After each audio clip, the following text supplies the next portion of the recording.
ઓમ દ્રામ દત્તાત્રેયાય નમઃ.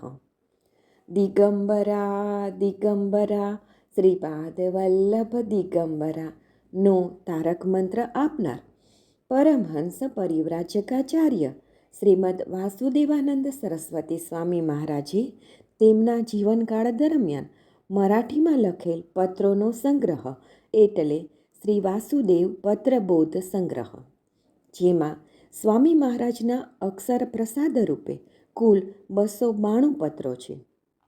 દરરોજ ક્રમમાં આ માર્ગદર્શક પત્રોનું શ્રવણ કરીશું. પત્ર નંબર 21. શ્રી દત્ત. દંડ કમંડલ જોઈએ છે, કેવા હોવા જોઈએ? બીઠુર, માગસર સુદ સક 1824, તારીખ 5/2/1903. શ્રીમદ પરમહંસ પરિવ્રાજક વાસુદેવ આનંદ સરસ્વતીના રાજમાન શ્રી નારોપંત ઉકીડવે અને વેદમૂર્તિ શંકર સપ્રેને અનેક નારાયણ. માગસર સુદ 8મ ગુરુવાર સુધી કુશળ છે. વિશેષમાં જણાવવાનું કે તમને ઘણા દિવસોથી પત્ર લખ્યો નથી અને અહીંના સરનામા વિશે તમને માહિતી ન હોવાથી તમારા તરફથી કાગળ આવવાની સંભાવના નથી.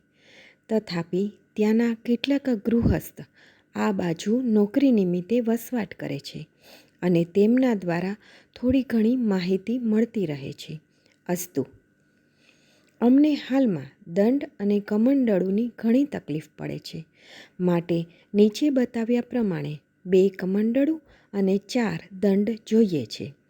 જો તમારાથી મેળવી શકાય તો ત્યાંથી કોઈ વ્યક્તિ આવતી હોય કે અહીંથી કોઈ ત્યાં આવનાર હોય તો તેમના દ્વારા નીચેના સરનામે તરત જવાબ લખશો. દંડની લંબાઈ માટે સૂતરનો દોરો મોકલાવ્યો છે. એક દંડ હાથની વચલી આંગળી જેટલો જાડો હોવો જોઈએ. મૂળ નીચેના ભાગ કરતાં ઉપરનો ભાગ વધારે જાડો ન હોવો જોઈએ તથા વિશેષ પાતળો પણ હોવો જોઈએ નહીં. મૂળ તરફ ડાળીના છેદથી 8 આંગળ જેટલી લંબાઈ હોવી જોઈએ. વચ્ચે 14-12-10 એમ બેકી ગાંઠ શાખા છેદ હોવી ઘટે. દંડ કાપતી વખતે મૂળ અને ટોચ અને તથા ગાંઠ પરની શાખાઓ કાપવી. વચ્ચેના ભાગને કોઈ પણ પ્રકારે શસ્ત્ર લાગવું ન જોઈએ અને સર્વ શાખા ડાળીઓ વિકસિત હોવી જોઈએ. કોઈ પણ ઠેકાણે જીવજંતુથી ખવાયેલો ભાગ અથવા યોનિ ચિહ્ન હોવું ન જોઈએ. યોનિ ચિહ્ન એટલે ડાળી ફૂટવાની જગ્યાએ ઉપસેલા ભાગને બદલે ખાડો હોવો તે. તેનો નકશો અલગ મોકલાવ્યો છે. ડાળીઓ કાપતી વખતે 2 આંગળી ડાળીઓ રાખીને પછી કાપવી. દંડ એકદમ પોલો હોવો ન જોઈએ તથા જમીન પર નીકળતો જાડો હોવો જોઈએ. વધારે મોટી ટોચ અગ્રભાગ કામની નથી. આ બધી માહિતી કૃષ્ણબાબા સાંગોલીકરને છે, પરંતુ કદાચ તેઓ તે સમયે ન મળે તે માટે આ માહિતી મોકલાવી છે. જ્યાં સુધી 14 અને 12 વર્ષનો મળે ત્યાં સુધી 10 વર્ષનો ન લેવો. લખ્યા પ્રમાણે વચલી આંગળી જેટલો પાતળો ન મળે તો અંગૂઠા જેટલો જાડો ચાલશે, પરંતુ તેનાથી જાડો ચાલશે નહીં. લખ્યા પ્રમાણે દંડ સાંગોલીમાં જ છે. દંડની લંબાઈના 2 નમૂના મોકલાવ્યા છે. પ્રત્યેકના 2 નંગ લખેલી વિગત પ્રમાણે મોકલવા. કમંડળ કોઈ પણ લાકડાનો હોય તો વાંધો નથી, પરંતુ મજબૂત ટકાઉ જોઈએ. એ જ પ્રમાણે ગર્ભના પોલાણનો વ્યાસ મૂળ પાસે 6 આંગળ, વચમાં 8 આંગળ તથા મુખ એટલે કે કંઠ પાસે 4-6 આંગળ અને ઊંચાઈ 12 આંગળ હોવી જોઈએ.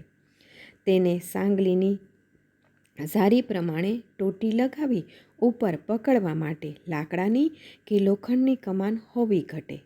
તેની અંદર રહી શકે તેવું પવાલું મળે તો સારું. આ વર્ણન પ્રમાણે 2 નંગ જોઈએ છે. કમંડલનો બહારનો પરિઘ વચ્ચેનો લગભગ 25-26 આંગળ તથા તેમાં પાણી 2.5 થી 3 સેર રહે તેવો હોવો જોઈએ. આ લખવાનું કારણ એ જ કે પ્રથમ વ્યાસ લખ્યો છે. આથી કોઈ ગૂંચવડો ઊભો ન થાય. અહીંથી બાબુ ભીસે વેંગુર લેકર ના ઘેર કોઈ જવાનું છે. તેમને લાવવા કહીશું, માટે જવાબ અવશ્ય મોકલાવશો. અહીં અમારું વાસ્તવ્ય ફાગણ સુદ 5 સુધી છે.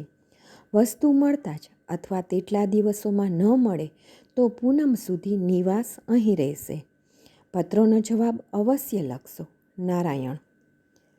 સરનામું: જિલ્લો હોશંગાબાદ, તાલુકા હરદા, પોસ્ટ હાંડિયામાં વેદમૂર્તિ રાજમાન્ય રાજેશ્રી સદાશિવ લક્ષ્મણ ઉર્ફે બાબા સાહેબ સુબેદારે લઈને સિદ્ધનાથમાં સ્વામીજીને આપવું. બીજાના હસ્તાક્ષર. અવધૂત ચિંતન શ્રી ગુરુદેવ દત્ત.